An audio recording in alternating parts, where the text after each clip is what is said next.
こんにちは。4G 初めから攻略パート38です。前回はダラーマデュラーシュや極限ディアブロスを攻略しました。今回も古文書で解放されたモンスターやまだ勝ってない極限を攻略していくよ。この辺慣れない上に強いモンスターばかりですね。今回も気合を入れていきましょう。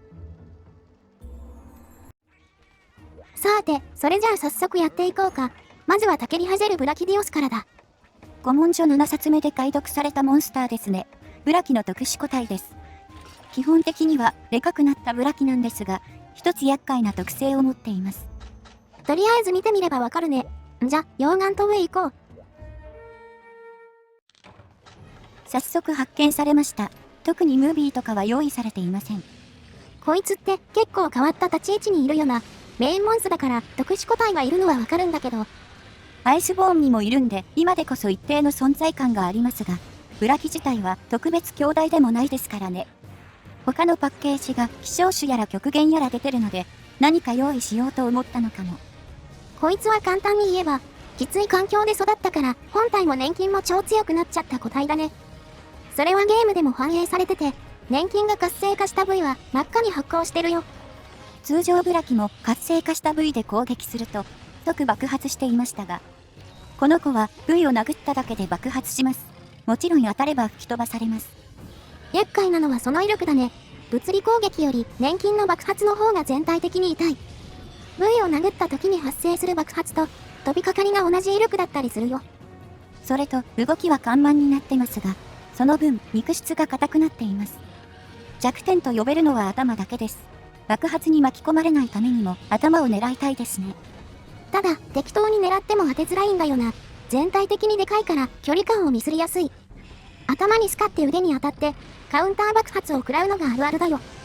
頭を狙える隙自体は通常ブラキと共通なんですけどね、立ち位置とタイミングが難しいです。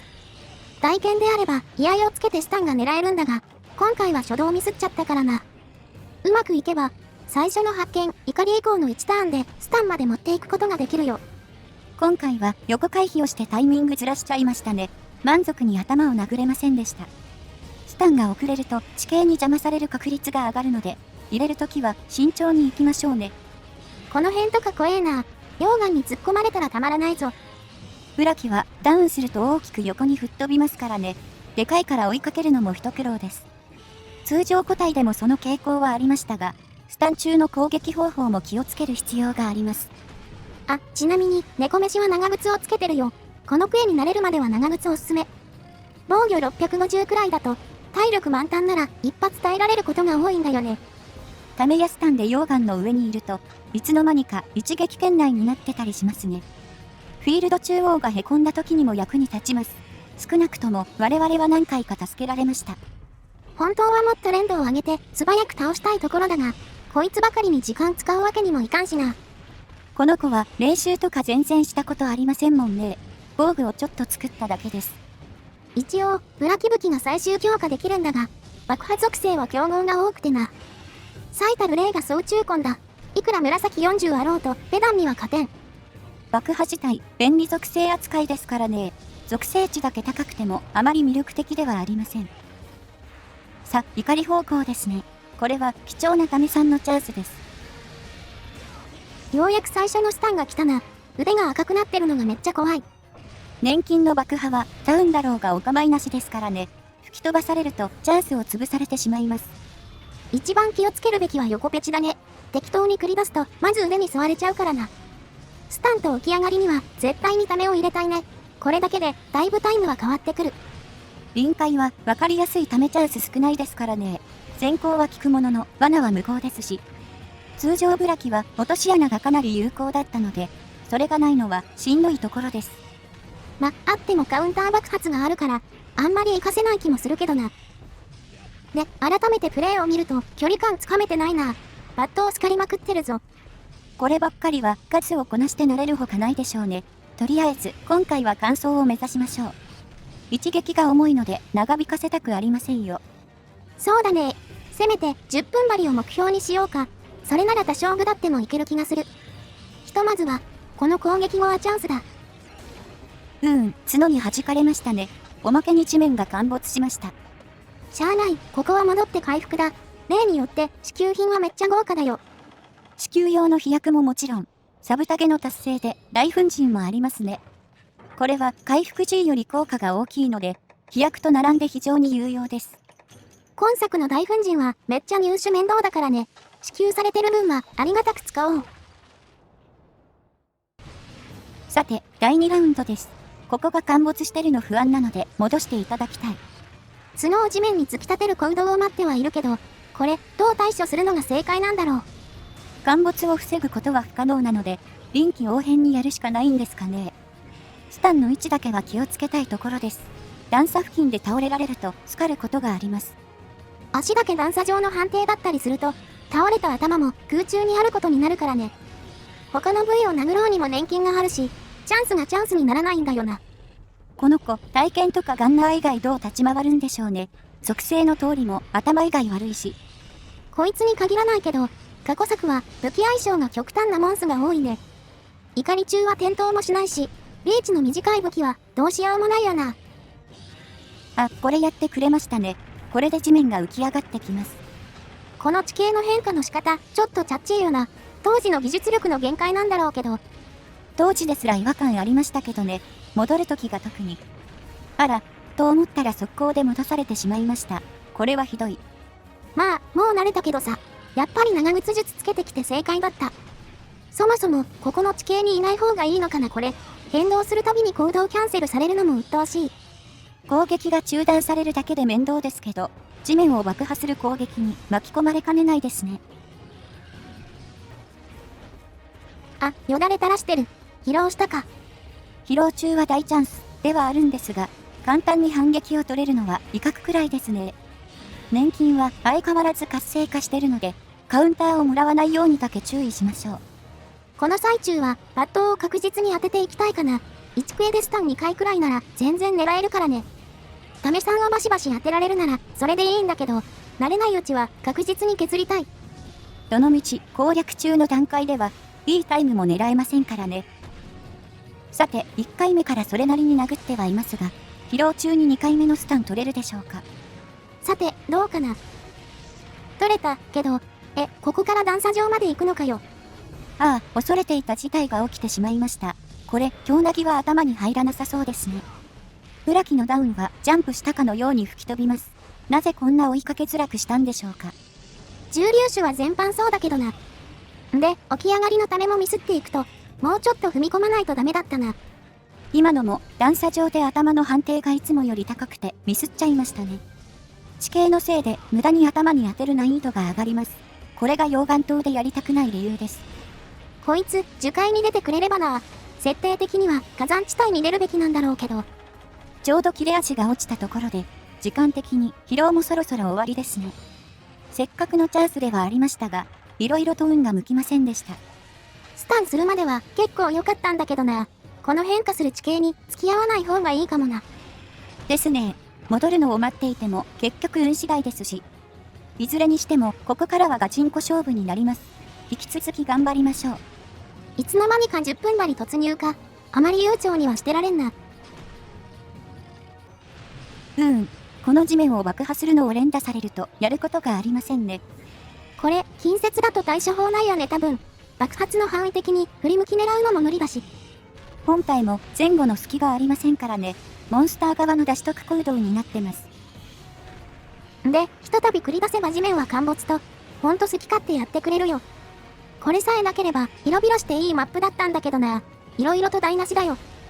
出てくるモンスターもタフなのばっかりですからね。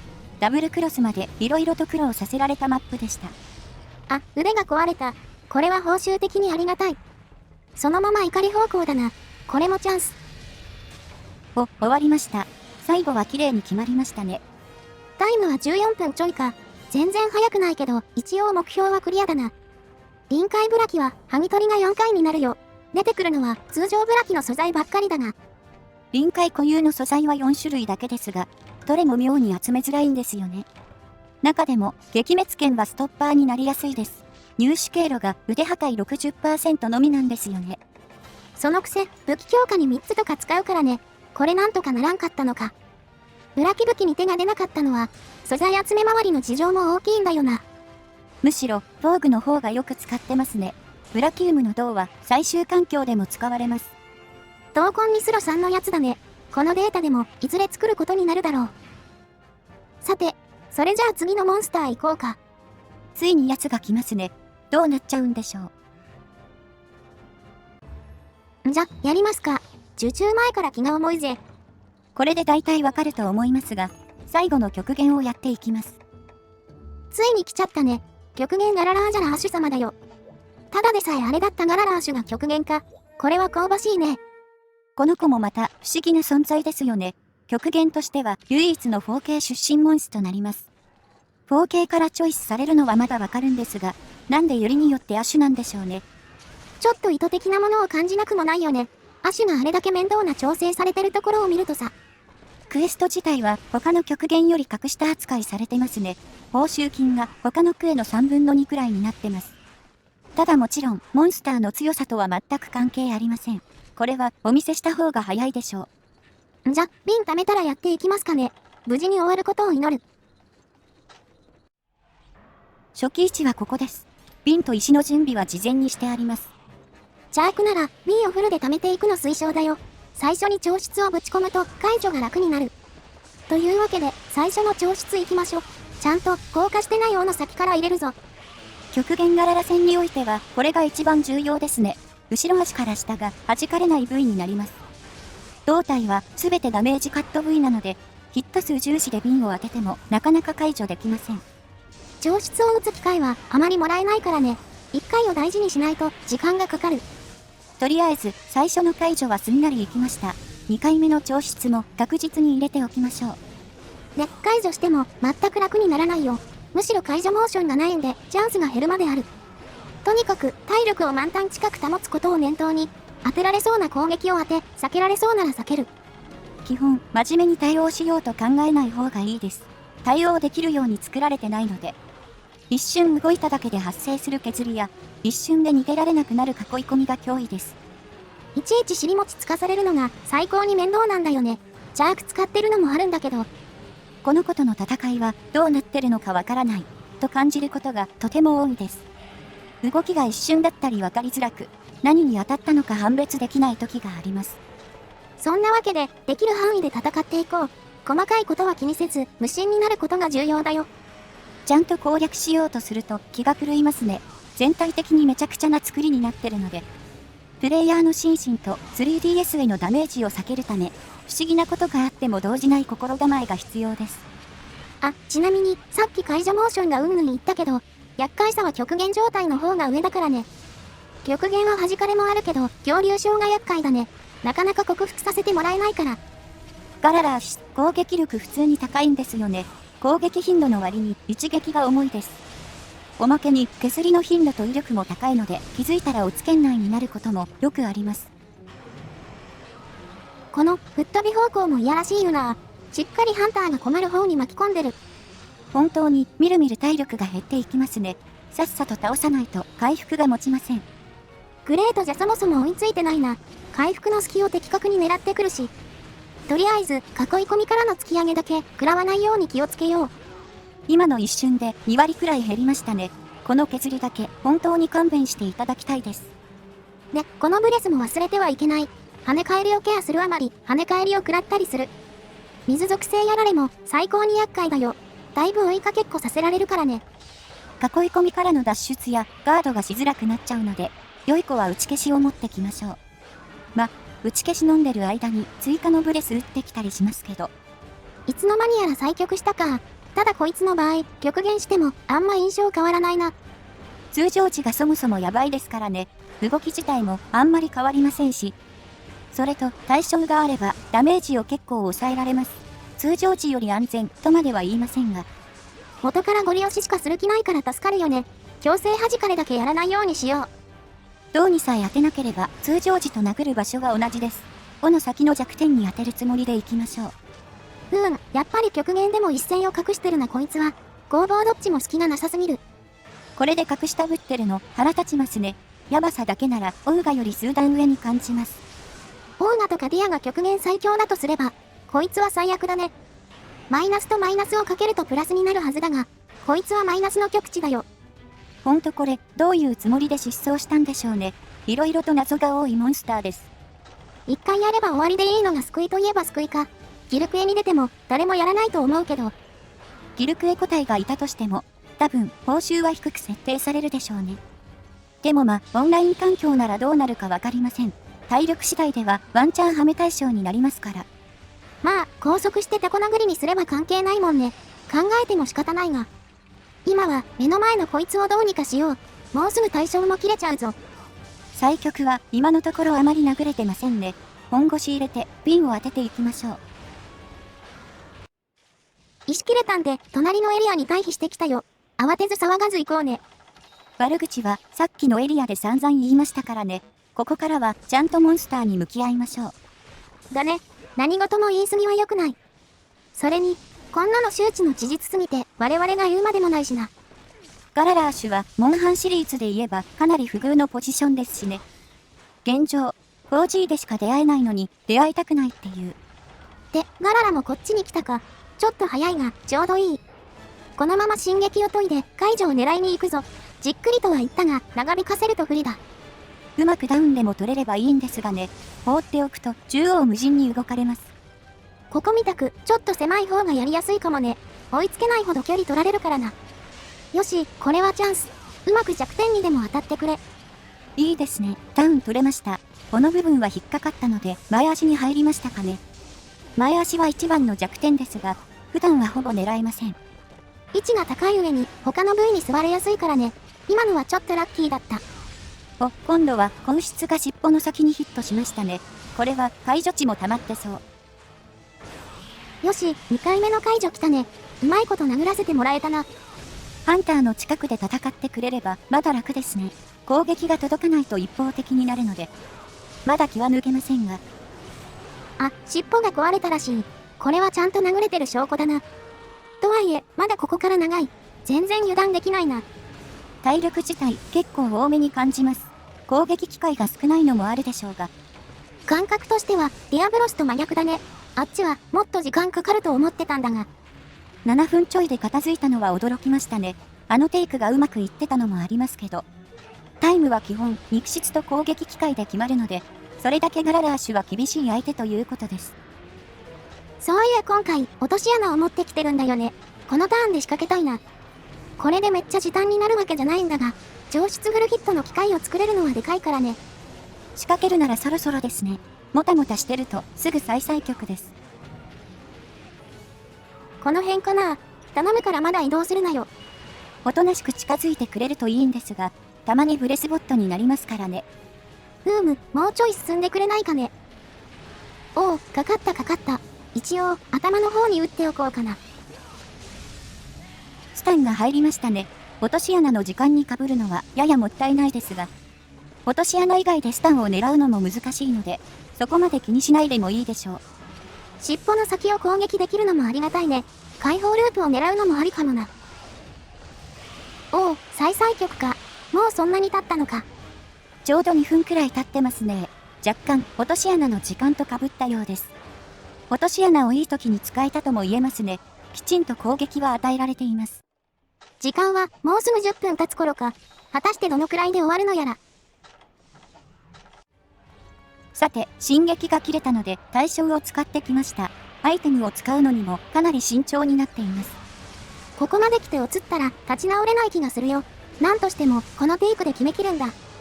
これって確か2テイク目とかでしたっけ？ G さんでもアシュと戦ったので少しだけ慣れてましたね。まあ、言うほど慣れてないけどね。初見の時より多少マシくらいかな。おっと、これって弱った時の動作だね。ようやくここまで来たか。今で12、3分ってとこでしょうかね。寝床に向かう前にウィンを貯めていきましょう。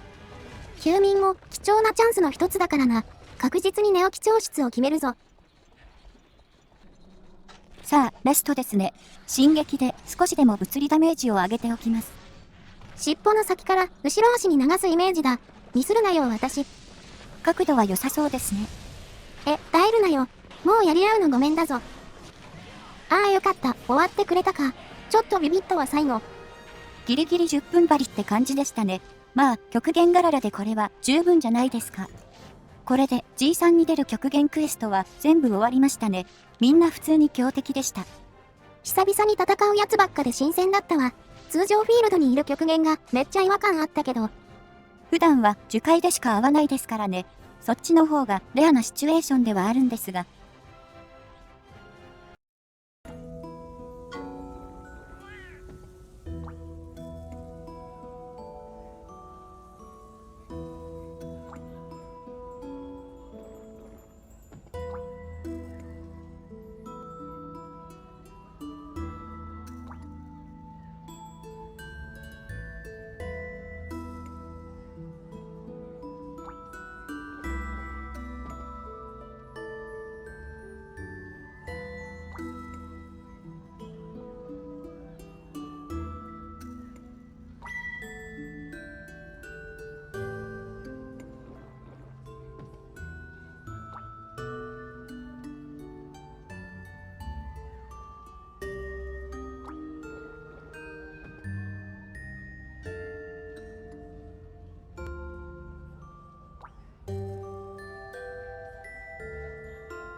この方は、歌姫のお手伝い猫さんですか。唐突に夢の話がありましたけど。これ、村上位のストーリー群なんだけど、上位ではスルーしちゃってたんだよ。一応新モンスターになるから消化しておこうと思ってな。まあ確かに印象に残るクエスト群ではありますね。これだね、勇者は氷の試練に応え、地味にキリンアッシュのクエはかなり貴重だよ。イベクエを除くと、このクエとギルクエでしか登場しないですね。ギルクエ派生の解放がかなり遅いので、なかなか戦うことができません。とはいえ相手は村上位個体だ。クエスト自体はサクッと終わらせてくるよ。いましたね。やっぱりキリンといえば未知の樹海です。キリン自体幻と言われてるが、こいつはガチモンの幻級モンスターだよな。ゲーム的な都合が大きいんだろうが、原種しか出ないことがほとんどだ。昔は氷の古竜ってクシャルくらいでしたけど、今はイベスさんがいますからね。それでもまだ数は少ないので、出ればそれなりの存在感は持てると思いますが。直近だとアイスボーンはチャンスだったけどね。原種はすでにいるし、イテチが舞台だし。それこそイベルカーナメインでしたから、いろいろ被って都合が悪かったんでしょうね。やっぱり上位だからボコボコだな。さっきから吹っ飛びまくっているぞ。ギルクエではそれなりに戦ってますからね。基本的には原種と同じく体験で問題ありません。そう考えると 4G 内ではまだ人気がある方ですね。他の亜種よりはマシです。ギルクエに出る出ないって大きいからな。通常クエでも印象的なやつはいるけど。キリンアッシュはよく地位を保ってると思うよ。こいつ探索にも出ないし。特段強い武器防具もありませんしね。発掘武器の見た目はいいと思いますが。ギルクエに手をつけてなかった方にとっては、馴染みは薄いモンスターでしょう。原種とちゃんと違いがあって、戦ってて面白いやつではあるんだけどね。やっぱり登場機会って大事だよな。単純接触効果って言うし。原種は人気モンスターですもんね。あれは防具の見た目も影響してますが。このチャンスもいただきだ。終わったね。タイムは2分12秒だった。これは予想通りですね。ろくに紹介する余裕もありませんでした。さて、手伝い猫さんは夢で姫様に会えたでしょうか。一応顛末を追ってみましょう。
これは、これからも仲良くしてねってことでいいのかな。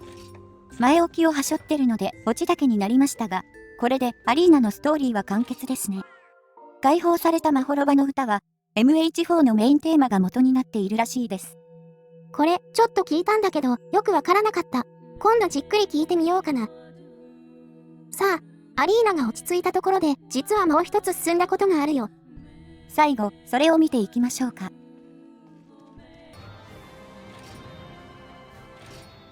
ほい、古文書8冊目の解読が完了。ウカムだったな。ここに来てウカムかって感じですが、大長老に聞いてみましょう。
進化まといし神と、雰囲気的にはめっちゃキレてそうだね。